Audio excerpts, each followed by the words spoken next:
Assalamualaikum warahmatullahi wabarakatuh.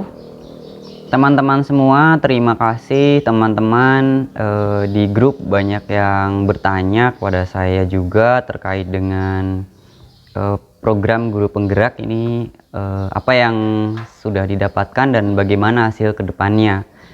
Dari yang sudah menyebar ini ya, ada video yang menyatakan bahwa Pak Nadiem itu sedang memperjuangkan guru penggerak nantinya akan langsung diangkat menjadi ASN.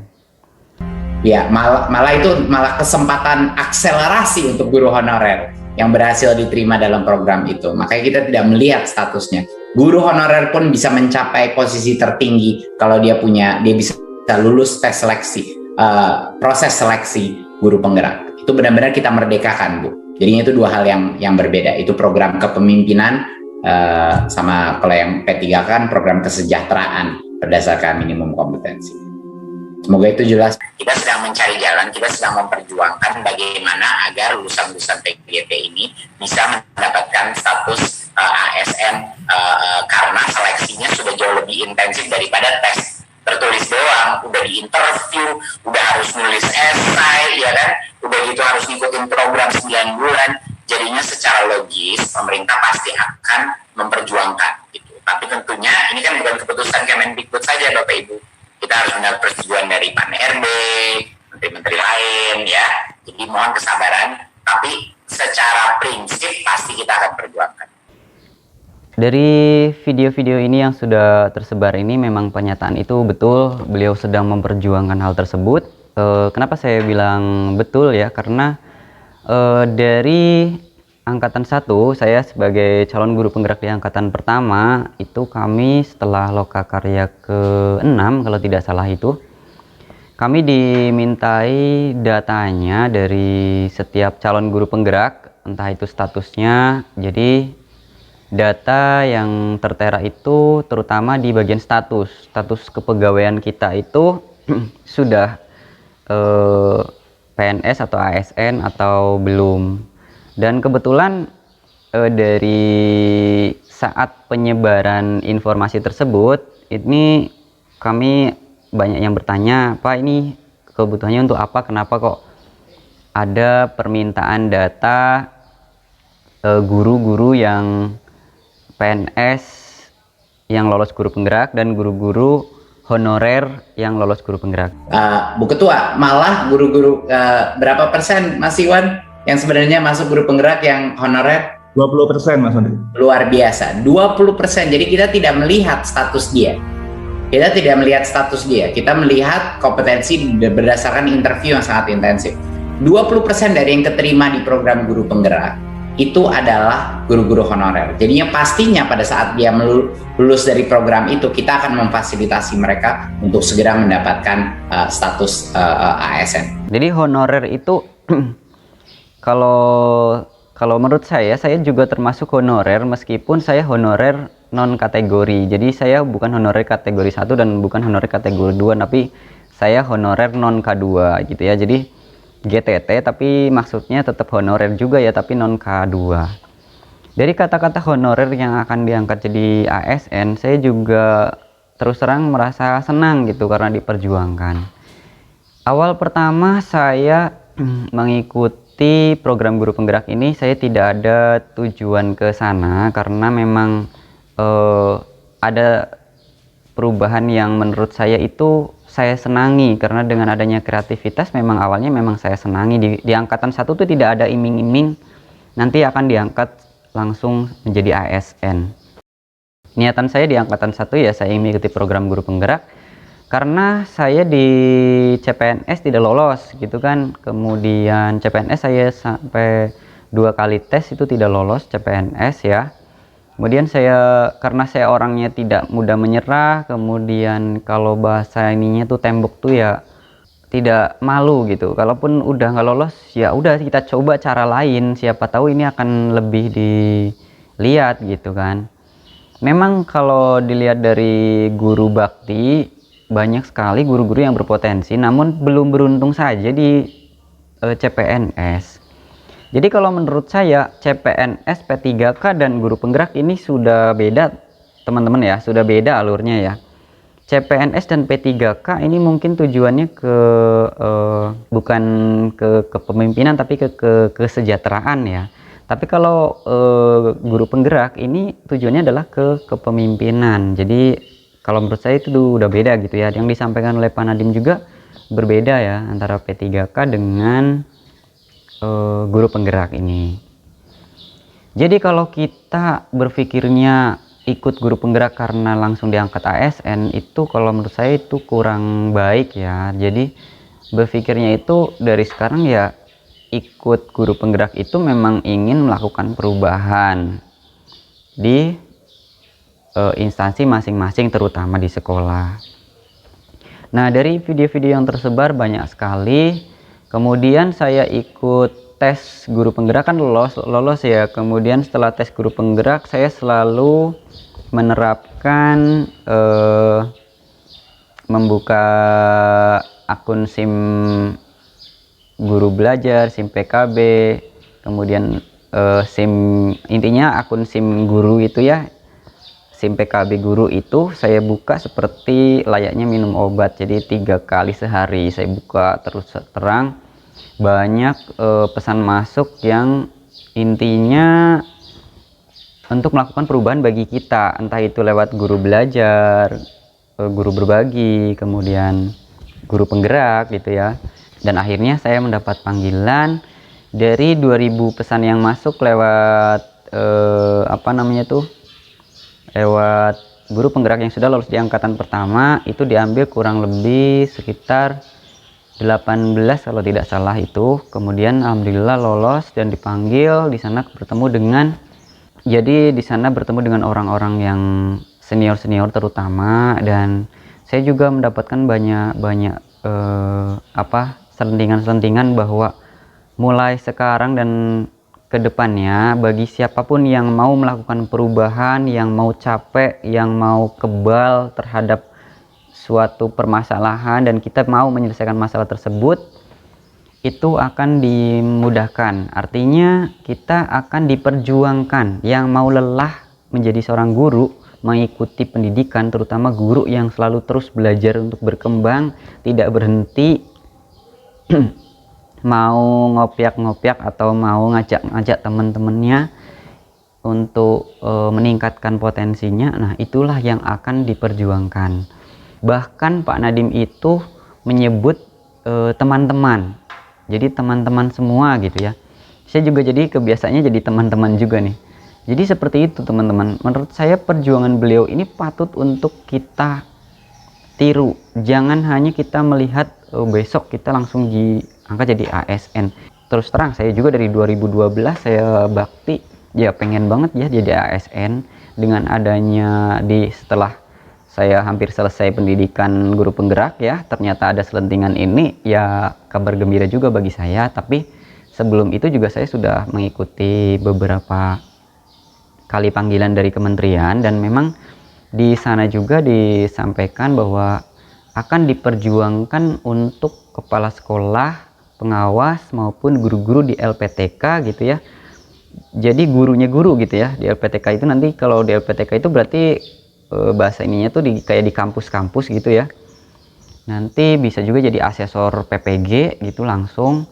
Nah itu akan diperjuangkan bagi yang mau melakukan perubahan dan melaksanakan pendidikan yang sangat melelahkan. Saya bilang melelahkan kenapa? Karena ini sesuatu yang bukan manis tapi sangat pahit. Mengikuti program pendidikan guru penggerak itu tidak mudah dan sangat pahit. Saya ulangi lagi ya. Jadi mungkin pemikiran orang, wah kayak gitu enak banget ya, cuman ikut program kayak gitu langsung diangkat ASN. Tidak, tetapi pahitnya itu tidak terlihat. Pahitnya tidak terlihat. Sebagai guru penggerak, kita posisinya adalah GTT, tapi di situ kita harus bekerja sama dengan kepala sekolah. Ibarat kata ngetuk pintu kepala sekolah berulang kali, Bu, kalau misalkan melaksanakan program ini gimana. Jadi seolah-olah tuh kita tuh kayak gimana ya, itu bukan satu yang mudah. Kita tuh cuman GTT tapi kita menggerakkan PNS, menggerakkan senior, junior, membuat suatu komunitas itu tidak mudah. Jadi kalau menurut saya, andai kata ini betul-betul Pak Menteri ini memperjuangkan dan kemudian ini lolos, saya kira seimbang dengan orang-orang yang berjuang di tes CPNS. Kalau grup penggerak ini lebih ke kita sudah dididik dulu, kemudian selama 9 bulan dikasih tugas yang tidak mudah, kemudian tes di awal juga tidak mudah. Jadi kalau dibandingkan, saya kira harusnya bisa ini bisa lolos. Dilihat dari perbandingan antara seleksi hasil outputnya loh ya, hasil outputnya seorang CPNS dengan dites SKD, SKB gitu ya, kemudian juga dengan seleksi dari guru penggerak yang luar biasa, kemudian pendidikannya juga 9 bulan itu tidak mudah dan banyak perubahan yang menurut saya cocok untuk di zaman-zaman sekarang. Nah, dengan adanya penyampaian dari Pak Nadiem bahwa honorer itu akan langsung diangkat menjadi ASN, karena saya mengikuti program guru penggerak ini berdasarkan niat yang tulus di awal ya. Dengan adanya seperti ini jadi seolah-olah wah, nambah semangat saya juga. Nah, kemudian saya lihat dari kata-katanya beliau memperjuangkan seperti itu. Kalau menurut saya itu kemungkinan real akan lolosnya ini ya, program ini kemungkinan real akan lolosnya itu di atas 90%. Namun kita tetap berusaha, tidak boleh putus asa. Jadi apapun itu kesempatannya kita ikuti. Contohnya nih, saya sudah tidak lolos CPNS, tidak lolos pretest PPG ya. Setelah mengikuti program guru penggerak ini ada perubahan-perubahan yang membuat saya semakin meningkat kompetensinya. Dilala ada panggilan dari PPG di situ, tapi kok munculnya bukan sebagai peserta tapi sebagai langsung menjadi sebagai.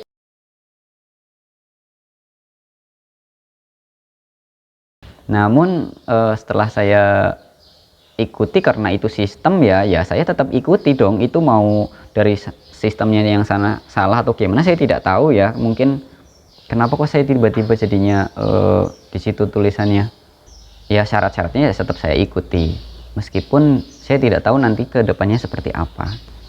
Itu pesan dari saya, teman-teman banyak yang bertanya bagaimana tentang kelanjutan dari program guru penggerak.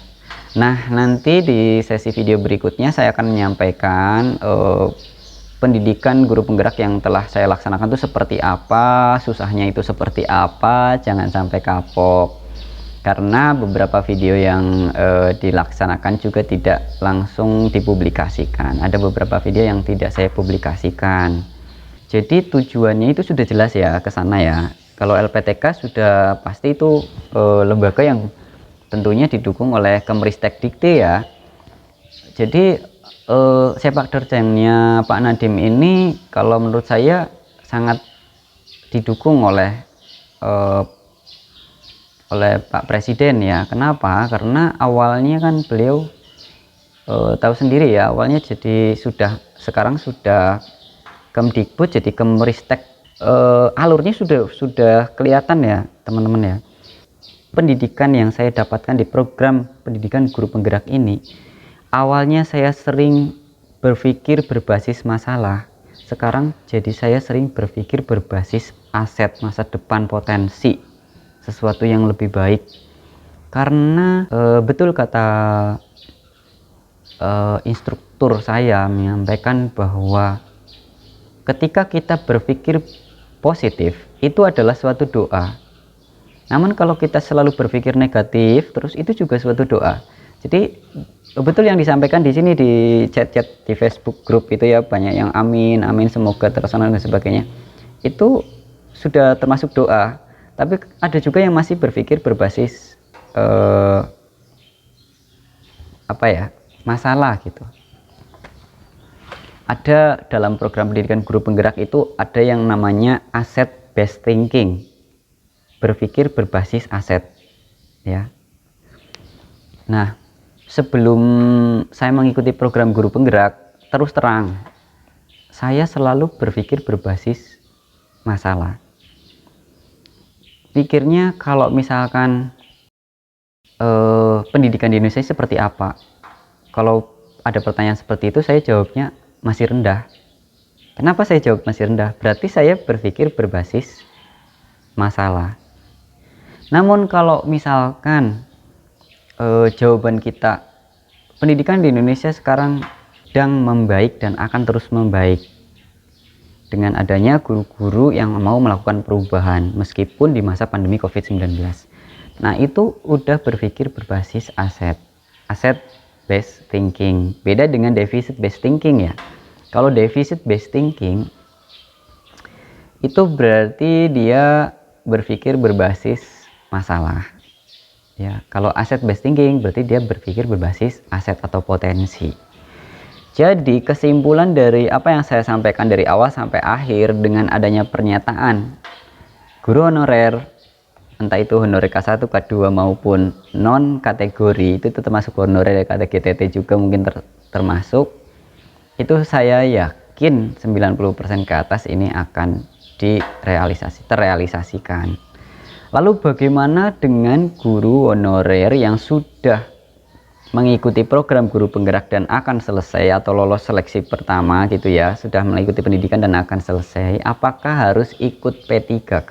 Nah, ini banyak pertanyaan juga, dan jawaban dari beliau Pak Nadiem itu menyampaikan bahwa kalau memang itu ada, kenapa kita tidak ikut gitu. Sebagai peningkatan potensi diri kita, tidak harus pilih-pilih kita harus ikut mana.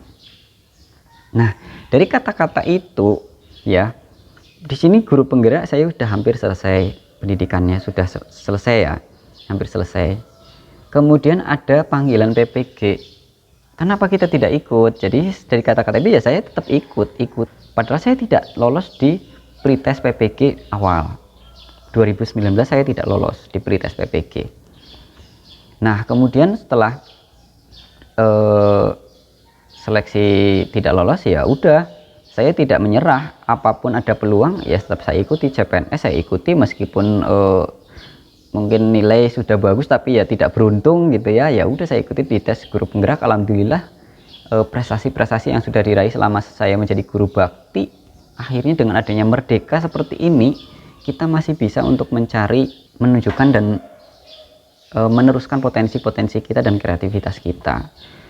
Dengan lebih dipandang dan dilihat oleh pemerintah, maka motivasi kita akan lebih meningkat lagi. Apalagi setelah melaksanakan pendidikan yang begitu rumit, ada wacana akan diangkat menjadi ASN. Ini akan menjadi harapan besar bagi saya, terutama di angkatan pertama yang tidak ada sama sekali selentingan akan diangkat menjadi ASN. Nah, untuk angkatan-angkatan berikutnya teman-teman, semoga video ini menjadi penyemangat teman-teman, karena apa yang saya sampaikan ini juga berdasarkan pengalaman-pengalaman yang saya dapatkan selama mengikuti program pendidikan guru penggerak dan selama mendapatkan panggilan dari tim Kementerian Pendidikan dan Kebudayaan di Jakarta maupun di Bogor. Saya yakin teman-teman bahwa apa yang disampaikan ini, apa yang saya peroleh selentingan dari sana itu, siapapun yang mau lelah, yang kuat, tahan banting, guru-guru yang selalu ingin melakukan perubahan, peningkatan potensi dan kompetensi, tidak berhenti untuk belajar, itu akan disejahterakan teman-teman, akan diperhatikan. Insya Allah teman-teman, semoga di akhir video ini menjadi penyemangat teman-teman untuk melakukan perubahan-perubahan mengikuti program guru penggerak, karena program guru penggerak ini merdeka sekali, tidak hanya untuk PNS tetapi juga berlaku untuk GTT maupun honorer atau honorer gitu ya. Jadi betul-betul memberikan kemerdekaan yang luar biasa. Semoga programnya beliau tidak berhenti dan bisa mendukung Indonesia Emas di tahun 2000 sampai tahun 2045. Terima kasih, kurang dan lebihnya saya mohon maaf apabila ada kata-kata yang kurang berkenan, atau ada kata-kata yang salah, atau ada kata-kata yang sensitif. Saya kurang dan lebihnya saya mohon maaf, tolong kekurangannya dimaafkan dan lebihnya bisa untuk pembelajaran bagi teman-teman semuanya. Terima kasih teman-teman yang sudah mendukung channel ini jadi dimonetisasi karena saya ikut program guru penggerak. Ini banyak sekali perubahan-perubahan pada diri saya, termotivasi, ingin terus berkembang, ingin terus tampil di depan teman-teman, dan akhirnya ya alhamdulillah jadi dimonetisasi. Banyak dukungan dari teman-teman, banyak apresiasi, saya senang sekali, padahal saya bukan siapa-siapa teman-teman, saya hanya orang biasa. Terima kasih teman-teman sudah banyak yang mengakui potensi gitu, saling menghargai potensi. Senang sekali saya awalnya deficit based thinking jadi asset based thinking teman-teman. Bagus sekali teman-teman yang sudah masuk seleksi lolos tahap 1, semangat. Yang sudah lagi tes simulasi mengajar yang pengalamannya dapat yang luar biasa, semangat. Banyak cerita dari teman-teman, saya ikut seneng. Terus yang mau ikut seleksi wawancara juga semangat terus teman-teman, karena nanti akan ada pertanyaan-pertanyaan yang membuat teman-teman itu terbangun motivasinya. Semangat terus, salam guru penggerak, sukses selalu untuk kita, maju bersama, sukses semua untuk Indonesia. Terima kasih. Wassalamualaikum warahmatullahi wabarakatuh.